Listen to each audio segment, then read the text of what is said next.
Allahu ta ka nderu, mirë po njeriu insiston që të bën më i ol se sa qenja shtazore. Atë Allahu azza wa jall thot në Kur'anin e Kerim: "Wa laqad dhara'na li jahannam kathiran min al-jinni wal-ins." Ne kemi bon banor të zjarit shumicën nga gjinët dhe njerëzit. A din cila është arsia? Lahum qulub la yafqahuna biha.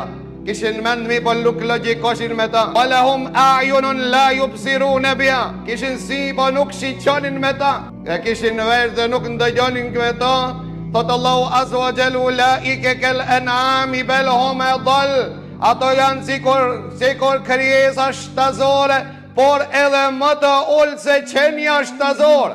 Dhe mos pas qenë dosjet e fundit, ne kishmi pas vështirë që ta kuptojmë se si ka mundësi që njeriu të ben aq ullë që edhe shtazët s'ka mundësi që ta parifitirojnë dhe ta mendojnë të bojnë një kërim si që e ban birja Ademit, e në veçanti ata që në shesin moral, ata të cilët e konsiderojnë vetën e tyre se elita më e lartë e njerëzimit, civilizimit, emancipimit, në tregojnë për Allah vëllezër të ndershëm, ku Allahu azza wa jall në tregon se ata që jetojnë për epshet e tyre, jetojnë për barqet e tyre, janë më të ullë se baktia dhe shtazët.